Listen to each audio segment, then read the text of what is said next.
Hello दोस्तों, आज हम लोग इस लेक्चर में पढ़ेंगे कि जब आवेशित कण चुंबकीय क्षेत्र में तिरछा प्रवेश करता है तो यानी आप पिछले लेक्चर हम लोगों ने पढ़ा कि जब आवेशित कण चुंबकीय क्षेत्र में लंबवत प्रवेश करता था, ठीक है, यहाँ पर तिरछा प्रवेश करेगा, ठीक है।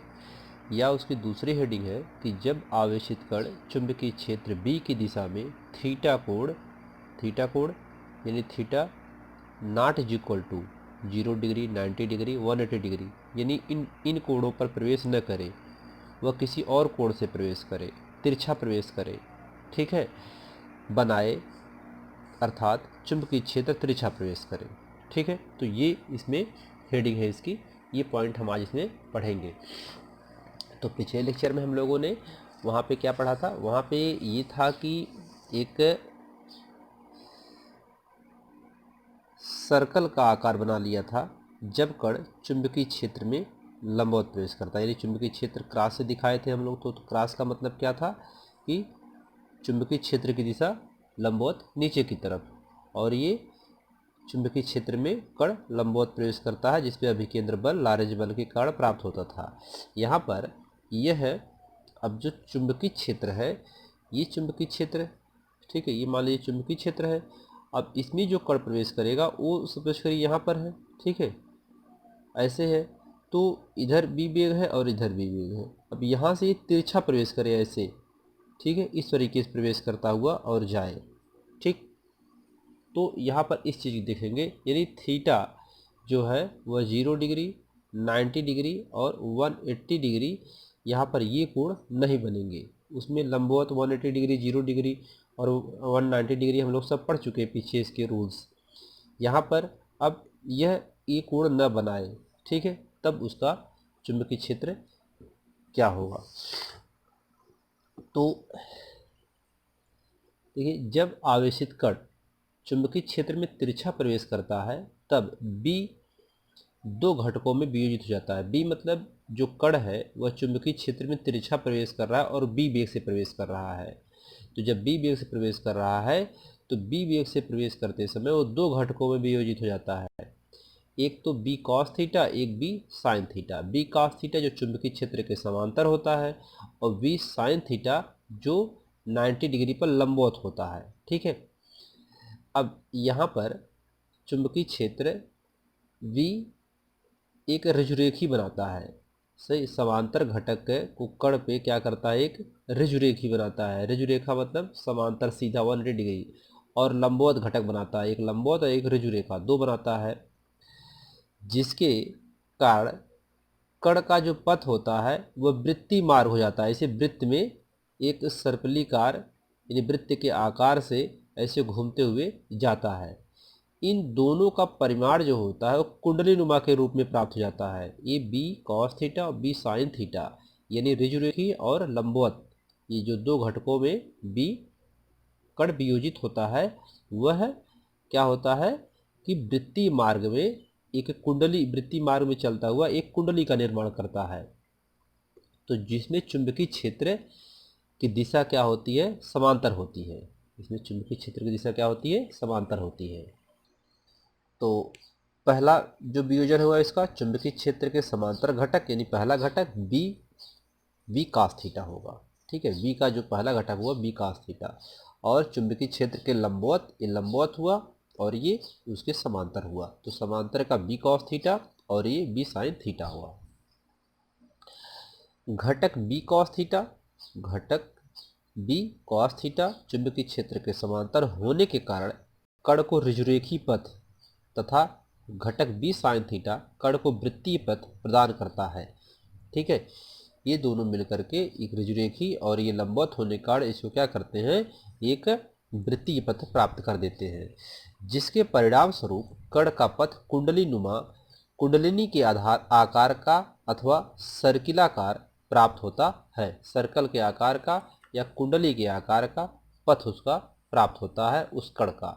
तो वृत्तीय यानी कुंडलिनी पथ की त्रिज्या, अब उसके पथ की त्रिज्या यम बराबर M B sine theta Q भी होगा, ठीक है।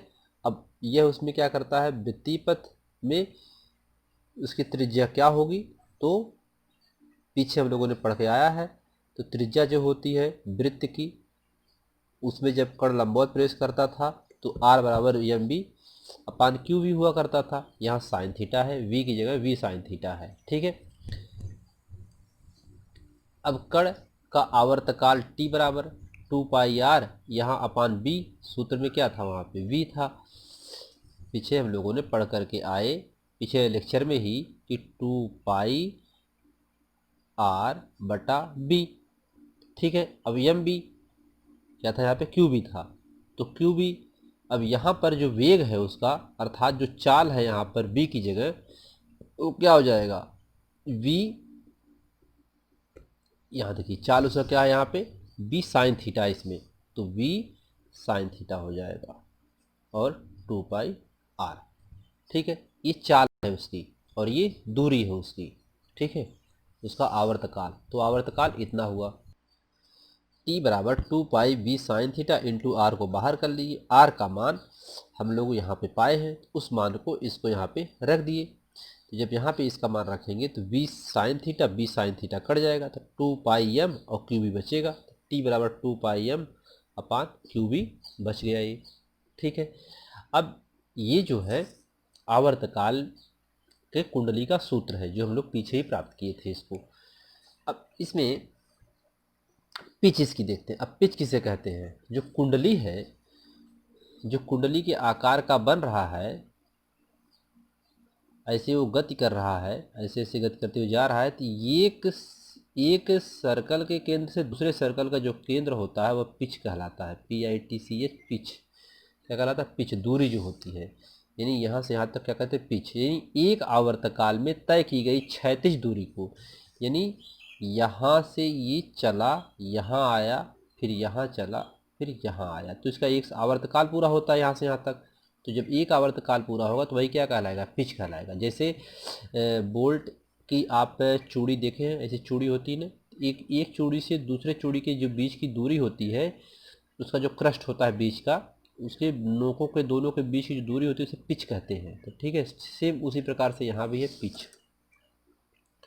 इसे पी से प्रदर्शित करते हैं।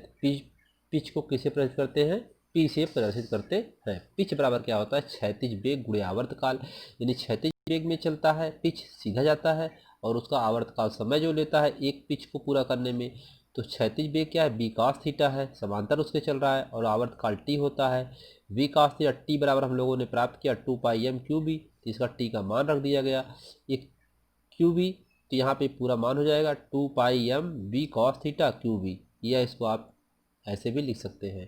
तो ये पिच आ गई। ठीक है। तो इसकी ये पिच होती है। अब यहाँ पर एक उदाहरण है, इसमें देखते हैं। 6 × 10⁻⁴ टेस्ला के चुंबकीय क्षेत्र के लंबवत 3 × 10⁷ मीटर पर सेकंड की चाल से गतिमान किसी इलेक्ट्रॉन जिसका द्रव्यमान 9 × 10⁻31 किलोग्राम तथा आवेश 1.6 × 10⁻19 कूलाम दिया हुआ है कि पथ की त्रिज्या क्या है। इससे पथ की त्रिज्या पूछ रहा है, इसकी आवृत्ति क्या होगी और आवृत्ति निकालना है। इसकी ऊर्जा किलो इलेक्ट्रॉन वोल्ट में परिकलित कीजिए। इसकी ऊर्जा किलो इलेक्ट्रॉन वोल्ट में निकालना है। तो 1 इलेक्ट्रॉन वोल्ट का मान दिया हुआ है। ठीक है। इतने टेस्ला का चुंबकीय क्षेत्र है जो लंबवत प्रवेश करता है इतने मीटर पर सेकंड की चाल से। द्रव्यमान दिया है, आवेश दिया है, पूछ रहा है, त्रिज्या पूछ रहा है, आवृत्ति पूछ रहा है और ऊर्जा पूछ रहा है। ऊर्जा किलो इलेक्ट्रॉन वोल्ट में पूछ रहा है। पहले ऊर्जा निकालेंगे फिर बाद में उसको कन्वर्ट करेंगे। दिया क्या क्या है, बी चुंबकीय क्षेत्र दिया है, वी दिया है, यम द्रव्यमान दिया है। पथ की त्रिज्या आर बराबर होता है M B upon Q B. ठीक है। M B upon Q B, M B upon Q B दिया हुआ है। तो इसमें एम आर बराबर क्या होता है, M B upon Q B. M का मान कितना है, 9 × 10⁻31, और वी का मान कितना है, 3 × 10⁷ बटा क्यू का मान कितना है, क्यू का मान दिया हुआ है इसमें 1.6 × 10⁻19। क्यू मतलब आवेश या इलेक्ट्रॉन। वी वेग का मान कितना है, सॉरी वी चुंबकीय क्षेत्र 6 × 10⁻19 -4। माइनस 4 टेस्ला दिया हुआ है। ठीक है, अब इसको सॉल्व करना है। यहाँ देखिए पहले 3 दूनी 6 इसको काट दीजिए। ठीक है, अब जो है उसको लिखिए पहले। यहाँ 10 की घाते 9 है, गुणे 10 की घाते माइनस 31 गुणे 10 की घाते 7, इसको ऊपर ले जाओगे तो 10 की घाते 19 प्लस हो जाएगा, गुणे 10 की घाते माइनस 4 है तो प्लस 4 हो जाएगा, बटा नीचे क्या बचा 1.6 गुणे 2 बचा है। ठीक है, इसको देखिए 19 4 23, 23 और 7 30 और 30 है, यहाँ 31 है। ठीक है, 19 4 23, 23 और 7 क्या हो जाएगा 31, 30, 30 और 31, यहाँ आ जाएगा ऊपर 9 गुणे 10 की घाते माइनस 1 बटा 1.6 गुणे 2। फिर इसको सॉल्व करेंगे तो एक अंक यहाँ पर है तो एक जीरो ऊपर बढ़ा दीजिए, ये हो जाएगा 9 गुणे 10 की घाते माइनस 1 गुणे 10 बटा 16 दूनी 32। इसको जब आप सॉल्व करेंगे तो आपको क्या मिलेगा, आपको मिलेगा यहाँ पे, अब इतना आप कैलकुलेशन करिएगा तो मिलेगा आपको 0.28 या 28.1 गुणे 10 की घाते माइनस 2 मीटर मिलेगा। ठीक है, ये आप कैलकुलेशन करिएगा। बाकी आपको क्या दिया है और फार्मूला बता दिया गया, कैलकुलेशन आपको आना चाहिए। आवृत्ति निकालने एन बराबर होता है वी अपान 2 पाई आर, ये वी का मान इतना और 2 पाई का मान 3.14, आर का मान 28.1 गुणे 10 की घाते माइनस 2। इसको सॉल्व करेंगे तो आपको आएगा 1.7 गुणे 10 की घाते 7 हर्टज। 1 हर्टज बराबर होता है 10 की घाते 7 मेगा हर्टज। तो यहाँ पर ये हो जाएगा 8, 10 की घाते क्या हो जाएगा, ये 8 हो जाएगा। ठीक है, 10 की घाते 8 हो जाएगा, तो इतना मेगा हर्टज होता है तो इसलिए 17 मेगा हर्टज होगा, 10 हम लोग हटा देंगे तो ये एन का मान आ जाएगा। ठीक है, ऊर्जा निकालनी ई बराबर 1/2 एम बी स्क्वायर होता है सूत्र। 1/2 एम का मान दिया है 9 गुणे 10 की घाते माइनस 31, वी का मान दिया है 3 गुणे 10 की घाते 7, यहाँ स्क्वायर तो स्क्वायर लगा देंगे, 3 त्रिक का 9, 7 दूनी 14 हो जाएगा, सब वही है। इसको कैलकुलेट करेंगे तो 40.5 गुणे 10 की घाते माइनस 17 जूल आएगा। अब इसे क्या करना है, इस ऊर्जा को इलेक्ट्रॉन किलो इलेक्ट्रॉन वोल्ट में बदलना है, तो किलो इलेक्ट्रॉन वोल्ट में बदलने के लिए इलेक्ट्रॉन से इसमें भाग कर देंगे, 1.6 गुणे 10 की घाते माइनस 19 से भाग कर देंगे तो आएगा क्या 25.3 गुणे 10 की घाते 2 आएगा। ठीक है, इसके बाद इसको यहाँ पर दशमलव इधर ले जाएंगे तो यहाँ घाते 3 हो जाएगा, फिर यहाँ पर 10 की घाते 3 इलेक्ट्रॉन वोल्ट, ये कितना आ गया इलेक्ट्रॉन वोल्ट आ गया। इसके बाद ई बराबर 2.53 किलो इलेक्ट्रॉन वोल्ट, 10 की घाते 3 जो होता है इसमें 1 किलो होता है। ठीक है, अर्थात 1 किलो होता है तो 1 किलो हो गया, यहाँ पे इलेक्ट्रॉन वोल्ट आ गया, ये आ गया ऊर्जा। ठीक है, तो सवाल में आपको क्या दिया है और फार्मूला हमने बता दिया है, कैलकुलेशन आपको करना है। धन्यवाद।